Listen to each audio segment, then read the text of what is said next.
우선 상계명은 우리 십계명에 이렇게 되어 있죠. 너는 너희 하나님 여호와 이름을 망령되이 일컫지 말라. 나 여호와는 나의 이름을 망령되이 일컫는 자를 죄 없다 하지 아니하리라. 자, 그러면 36조에서 제3계명에서 하나님께서 원하시는 것은 무엇입니까? 우리가 저주나 거짓 맹세 또는 불필요한 서약으로 하나님의 이름을 욕되게 하거나 잘못 사용하지 않는 것이며, 더 나아가 침묵하는 방관자가 되어 그러한 두려운 죄에 참여하지 않는 것입니다. 오히려 하나님의 거룩한 이름을 두려워하고 존경하는 마음으로 사용하며 우리가 하나님을 바르게 고백하고 부르며 우리의 모든 말과 행실에서 그분이 영광을 얻도록 하는 것입니다. 맹세나 저주로 하나님의 이름을 욕되게 하는 것은 그들이 할 수 있는 대로 그러한 죄를 막거나 금하지 못한 사람들에게까지 하나님께서 진노하실 정도로 중대한 죄입니까? 진실로 그렇습니다. 하나님의 이름을 욕되게 하는 것보다 더 크고 하나님을 욕되게 하는 죄는 없습니다. 따라서 하나님께서는 이 죄를 사형으로 벌하라 명하셨습니다. 자, 하나님의 이름을 망령되이 일컫지 말라 이렇게 부정적으로 말하지만 그것은 긍정적으로 하나님의 이름을 거룩하고 존경하는 마음으로 사용하고 하나님을 바르게 고백하고 부르는 것입니다. 교재를 보면서 또 오늘은 성경을 조금 찾으면서 말씀을 배우도록 하겠습니다. 자, 자기의 이익과 욕심을 위해서 주님의 이름을 부르면 우상숭배하는 것과 같습니다. 그렇지만 하나님의 이름을 바르게 부르는 것은 기도요, 찬송이요, 예배입니다. 시편에서 하나님의 이름을 부르는 것이 기도인 경우가 있습니다. 시편 4편 1절에 같이 읽읍시다. 내 의 하나님이여, 내가 부를 때에 응답하소서, 기도를 들으소서. 그러니까 이름을 부르는 것이 뭐죠? 괄호 안에 기도입니다. 이름을 부를 때에 응답하소서, 기도를 들어서서. 그러니까 이름을 부른다는 것은 이름을 부르며 기도합니다. 또 하나님의 이름을 부르는 것은 괄호 안에 찬송입니다. 시편 116편에 이렇게 되어 있죠. 같이 읽읍시다. 주께 감사제를 드리고 주의 이름을 부르리이다. 그러니까 당신의 이름을 부르는 것, 그것은 감사하는 것입니다. 그러니까 내 여호와의 이름을 올바로 부르는 것은 감사요, 또 찬송이요, 기도입니다. 그러니까 구원받은 자들이 기도와 찬송으로 괄호 안에 예배 드리는 것을 말합니다. 이름을 부르는 것은 예배를 드리는 겁니다. 시편 115편 1절 같이 읽읍시다. 여호와 영광을 우리에게 돌리지 마옵소서. 주의 인자심과 진실하심을 인하여 주의 이름에 돌리소서. 주의 이름에는 뭘 돌리죠? 영광을 돌립니다. 하나님의 이름에 영광을 돌립니다. 무엇 때문에? 당신의 인자심과 신실하심을 나타내기 때문에. 인자심은 우리가 계속 들어왔던 언약의 사랑인 헤세드를 말합니다. 하나님께서 당신의 신실한 사랑을 나타낼 때 우리 삶에서 죄 용서와 하나님의 임재하심, 살아가는 삶에서 연애, 그런 것을 나타냈을 때 우리들도 하나님의 영광을 하나님께 돌립니다. 그것이 찬송입니다. 그러니까 기도와 찬송은 사람이 아니라 여호와의 거란에 영광을 중심에 둔다는 점에서 비슷합니다. 하나님 이름을 망령되이 불러서는 안 되고 더 적극적으로 우리는 하나님 이름을 영광 돌리고 존중하면서 불러야 되겠습니다. 자, 계시록에서의 찬송이 우리에게 참 감동적입니다. 우리 계시록 4장 보면서 합시다. 하나님의 언약이 다 이루어질 때의 모습을 계시록이 기록했습니다. 거기에 찬양이 가득합니다. 계시록은 성경 제일 뒤쪽이죠. 다 계시록 4장 봅시다.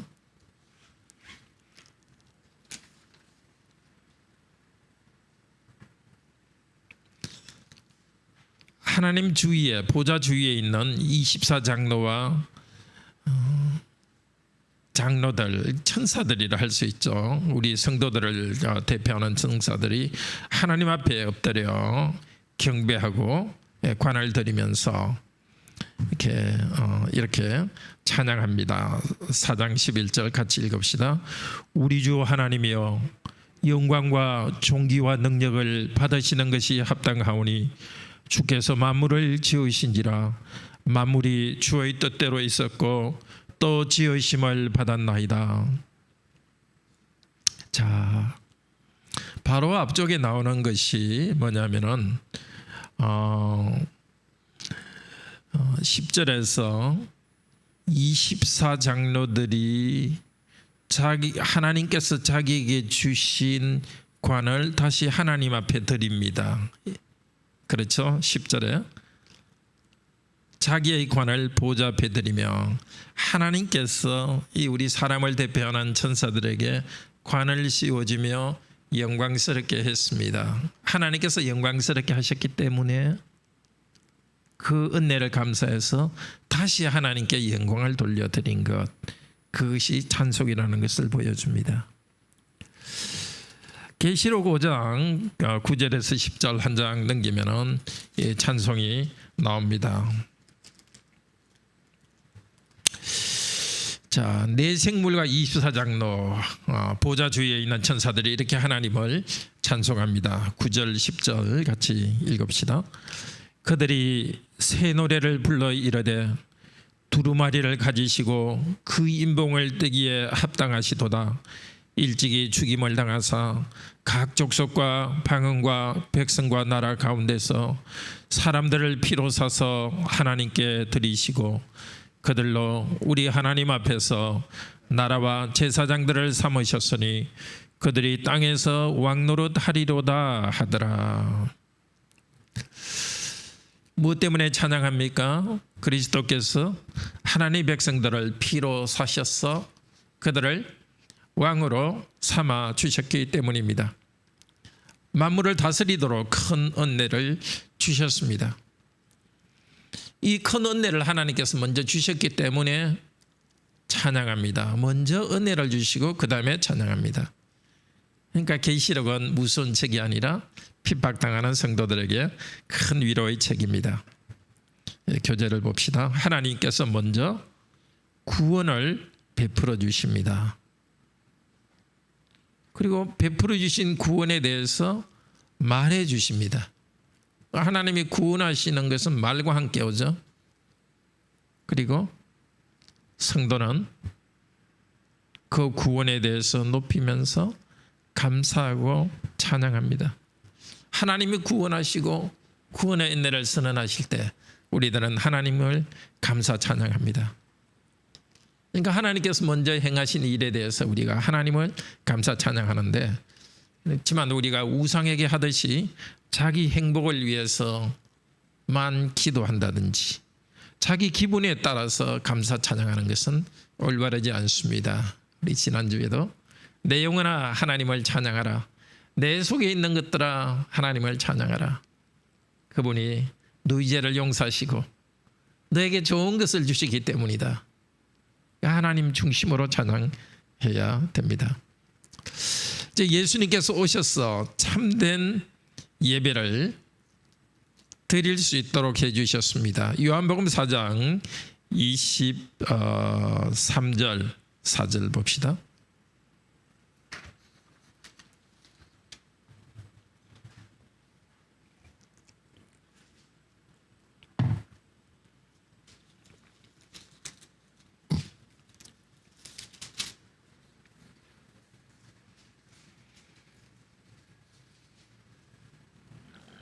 요한복음 4장 23절 24절입니다.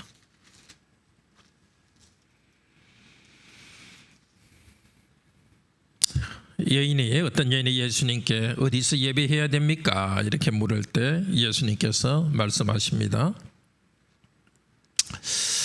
2절부터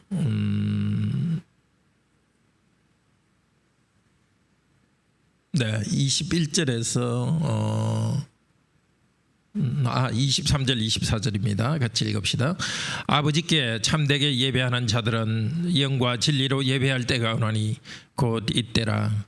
아버지께서는 자기에게 이렇게 예배하는 자들을 찾으시느니라. 하나님은 영이시니 예배하는 자가 영과 진리로 예배할지니라. 하나님께 어떻게 예배하느냐? 그것은 무엇으로? 영과 진리로 성령님을 통해서만 예배할 수 있습니다. 자, 성령님을 통해서 예배하는 것은 진정으로, 즉 분명한 괄호 안에 진리를 알고 예배합니다. 구원의 진리가 선언되면은 괄호 안에 성령께서 그것을 깨우쳐 주시고 우리를 예배로 인도합니다. 하나님 말씀이 있고 그때 성령께서 말씀을 사용하셔서 예배하게 합니다. 그런데 하나님은 영이십니다. 육체를 가진 사람이 아니라 신이십니다. 하나님께서는 영으로서 구원의 진리를 선언합니다. 곧 이때라. 어떤 때? 구약에서는 제물을 가지고 예배를 드렸지만 이제 이때 하나님의 아들께서 오셨습니다. 무엇으로? 십자가의 영원한 제물, 십자가의 영원한 제물. 그리스도께서 모든 제사와 구원을 이루셨습니다. 그리스도의 보혈 공덕을 의지하여서 예배를 드립니다. 그리스도의 구원의 진리가 선포되면 성령을 의지하여서 진리로 예배합니다. 그러니까 우리는 예수 그리스도의 보혈 공덕으로 성령님을 통하여서 아버지 하나님께 예배합니다. 예배는 이렇게 삼위 하나님을 향하여서 예배드리고 그 수단으로 말씀을 사용합니다. 자, 상계명과 거짓된 예배. 하나님의 구원을 감사하는 것은 구약에서부터 가르쳐 주신 진리입니다. 구원하신 하나님의 괄호 안에 이름을 선포하고 부르면은 여호와께서 거기 임재하십니다. 우리도 하나님의 이름을 어디서든지 부를 때 하나님께서 과연 여기 임재하신다는 것을 바로 알고서 하나님의 이름을 들어야 되겠습니다. 우리는 우리 자신이 만든 생각이 아니라 자기를 분명히 계시하시는 하나님을 바로 알고 고백하면서 예배합니다. 근데 목사인 저 자신도 하나님을 이렇게 눈으로 볼 수는 없거든요. 저도 항상 하나님 말씀을 붙잡고 하나님 은혜를 의지할 때 하나님과의 영적 만남이 사람이 다 설명할 수 없는 영적 만남이 이루어지는 거죠. 우리 성도님들도 다 마찬가지죠. 선포되는 하나님의 말씀, 계시된 하나님의 말씀을 잡을 때에 그와 함께 성령께서 사용하시기 때문에 하나님을 만나고 예배가 됩니다. 그래서 예배는 먼저 하나님 쪽에서 구원의 하나님의 이름이 바로 선포되어야 되죠. 선포. 우리 예배 순서지에는 화살표로 이렇게 밑으로 이렇게 표시했죠. 하나님이 자신을 선포하시는 것. 그 다음에 구원을 베푸시는 하나님께 우리는 괄호 안에 감사하죠. 우리 예배 순서지에는 위로 표시해놨죠. 그러니까 하나님께서 우리에게 말씀을 선포하면서 오시고 여호와 여호와 여호와로다 은혜롭고 자비가 풍성하시며 노하기를 더디하시며 모세에게는 그렇게 선포하면서 오셨죠. 모세는 엎드려 경배했죠. 지금도 하나님께서는 말씀을 선포할 때 우리에게 오시고 우리는 감사함으로 하나님께 나아가면서 언약의 상호 교제가 이루어집니다. 그래서 예배가 아무리 감동적이라 할지라도 하나님께서 사용하시는 말씀을 선포하지 않으면 바른 예배가 아닙니다. 말씀을 선포하는데 우리가 덤덤하게 있으면 그것도 예배가 아니죠. 감사하면서 적극적으로 나가야 됩니다. 근데 지금 우리가 이 땅에서 예배 드릴 때는 그리스도께서 예배를 인도하시는 이 신비한 영적인 사실이 있습니다. 히브리서 2장 11절 12절인데요. 저도 이 본문을 이 요림답을 가르치면서 한 10년 전에 교회 생활 오래 했지만 한 10년 전에 이 말씀을 보고 참 감사하게 되었습니다. 히브리서 2장 11절 12절 같이 찾읍시다. 히브리서 2장은 예수 그리스도에 대해서 이야기하시면서 이렇게 말합니다. 신약 354페이지 같이 읽읍시다. 거룩하게 하시는 이와 거룩하게 함을 입은 자들이 다 한 군원에서 난지라. 그러므로 형제라 부르기를 부끄러워하지 아니하시고 이러시되 내가 주의 말씀을 내 형제들에게 선포하고 내가 주의 교회 중에서 찬송하리라 하셨으며. 거룩하게 하시는 이 누구죠? 예수 그리스도고, 거룩하게 함을 받은 이 누구죠? 우리죠. 다 한 거는 아버지로부터 나왔습니다. 예수 그리스도는 영원전부터 아들이시고 우리는 예수 그리스도의 보혈 공로로 거룩하게 됨을 입어서 입양된 아들입니다. 딸입니다. 그래서 한 근원에서 하나님 아버지로부터 나왔기 때문에 예수님께서는 이렇게 말합니다. 내가 당신의 이름, 아버지 하나님의 이름을 내 형제들, 성도들에게 선포하고 교회 중에서 찬송하리라. 예배는 뭐라 그랬죠? 선포하고, 이름을 선포하고 하나님을 찬송하는 것이라 그랬죠. 예수님 자신께서 예배 가운데서 말씀을 선포하는 역할도 하고 또 성도 쪽에 하나님께 예배하는 역할도 합니다. 왜 그렇죠? 예수님은 하나님이자 사람이기 때문에 하나님으로서 말씀을 선포하시고 사람으로서도 하나님께 경배하는, 우리의 예배 가운데 그리스도는 계신다고 말씀하십니다. 자, 교제를 잠깐 보면 우리도 예수님도 다 같이 하나님께로부터 나온 아들 딸들이기 때문에 우리를 관원의 형제라 부르십니다. 예수님의 형제들이 모여있는 교회 안에서 아버지 하나님의 이름을 선포하십니다. 그리고 교회 안에서 찬송합니다. 그런데 이 구절은 시편 22편을 인용한 것입니다. 시편 22편 22절 외우기 쉽죠? 히브리서 2장 12절 구약 시편 22편 22절. 시편 22편에 하면 되게 좀 아시는 분은 아시죠? 어떻게 시작하죠? 나의 하나님 어찌하여 나를 버리시나이까. 예수님께서 십자가에서 부러지셨던, 묵상하면서 기도하셨던 것이 이 시편 22편입니다. 그러니까 예수님께서 시편 22편을 묵상하셨다는 말은 없지만은 나의 하나님 어찌하여 나를 버리셨나이까 22편 1절에 이렇게 그대로 하신 것을 보면 예수님께서는 십자가 위에서 이 시편 22편을 가지고 기도하면서 고난을 받으셨습니다. 자, 이렇게 고난을 받으신 후에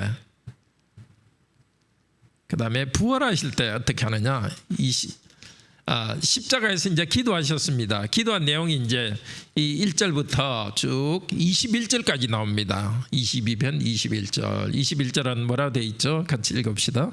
나를 사자의 입에서 구하소서. 주께서 내게 응답하시고 들소의 뿔에서 구원하셨나이다. 구원해 주시옵소서. 구원하셨나이다 하며 믿음으로 찬양했습니다. 그리고 21절과 22절 사이에는 부활이 있습니다. 십자가에서 아마 22절 이후에 앞으로 부활할 것을 소망하면서 예수님께서는 찬양하셨는지 모르겠습니다. 그러나 분명한 것은 부활하신 이후에는 분명히 22절 이후의 구절을 암송하시면서, 암송할 이유도 없으시겠지만 이것을 기억하시면서 우리와 함께 계십니다. 22절 같이 읽읍시다. 내가 주의 이름을 형제에게 선포하고 회중 가운데서 주를 찬송하리라. 회중이란 말이 교회거든요. 이 가할인데 히브리 말로 이 히브리 성경을 헬라어로 번역한 성경에서 에클레시아라 되어 있어요. 여기 우리 신약 헬라 성경에는 교회라 되어 있어요. 그러니까 내가 주의 이름을 형제들에게 선포하고 교회 가운데 주를 찬송하리다. 그렇죠? 교재를 가지고 다시 한번 정리하면은 시편 22편을 이루셨습니다. 나의 하나님 어찌하여 나를 버리시나이까 하시면서 십자가에서 고난을 받으셨고 먼저 구원을 받으셨습니다. 사자 입에서 구원하소서, 들소불에서 구원하셨나이다. 십자가에서 하나님께 호소했고 하나님께서는 그리스도를 구하라 안에 부활하게 하셔서 부활을 경험했습니다. 그리고 찬송하십니다. 교회 안에서 함께 찬송하십니다. 구하라 안에 승천하신 그리스도는 성령을 보내셔서 교회에 복음을 전파하십니다. 그런데 신비한 것은 성령님을 통해서 그분께서 복음을 전하시는데 어떤 식으로인지는 모르지만은 교회 안에서 선포한다고 또 교회 안에 계시면서 찬송을 인도하신다고 하고 있습니다. 그러니까 이게 어떻게 된 구체적으로 어떻게 이루어지는지는 모르지만은 사실은 분명한 거죠. 그러니까 우리가 말씀을 들을 때마다 찬송할 때마다 성령께서 함께 하시고 주 예수께서 당신의 능력으로 선포하시고 우리에게 함께 계신 그 예배의 신비가 있습니다. 신자의 삶에서 예배는 중요합니다. 출애굽기 15장은 우리 홍해를 건넌 다음에 찬양하는 내용입니다. 그러니까 14장에 홍해를 건넜고요. 바로 앞에 있었던 과라원의 구원의 일을 경험했습니다. 그리고 경험한 내용을 말로 표현하면서 여호와를 찬양합니다. 그러니까 먼저 구원이 있고 찬양이 있습니다.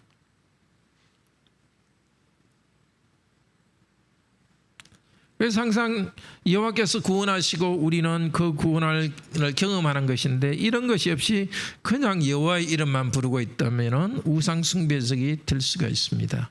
물론 우리는 여호와께서 우리를 당신을 알게 해주시도록 여호와 계시된 하나님 말씀을 부르는 말씀에 따라서 여호와의 이름을 부르는 것은 간절히 부르는 기도죠. 그렇지만 그 구원의 하나님을 향하지 않고 그냥 하나님의 이름만 부른다면 하나님의 이름을 망령되이 부를 수 있는 것입니다. 출애굽보다도 더 큰 기적을 구원을 우리 주 예수께서 이루셨습니다. 그리스도께서는 교회와 함께 하시면서 구원을 선언하시고 찬송을 인도하십니다. 성령님의 능력을 통하여서 우리가 예수 그리스도 안에서 죄 용서받고 새로운 삶을 살도록 인도하십니다.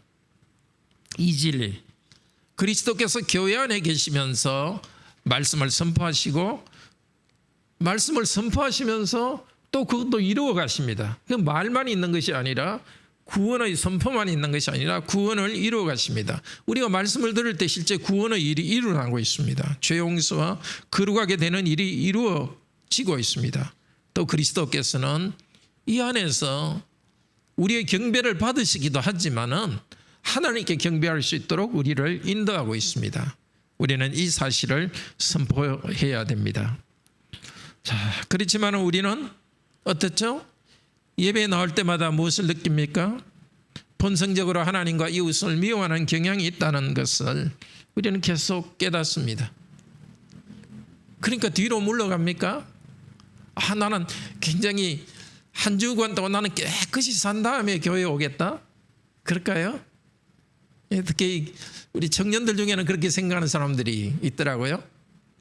내가 지난주에는 잘 못 살았으니까 좀 제대로 산 다음에 예배 갈 수 있겠다. 나눔 모임에 내가 좀 제대로 산 다음에 나눔 모임에 갈 수 있겠다. 그게 아니죠.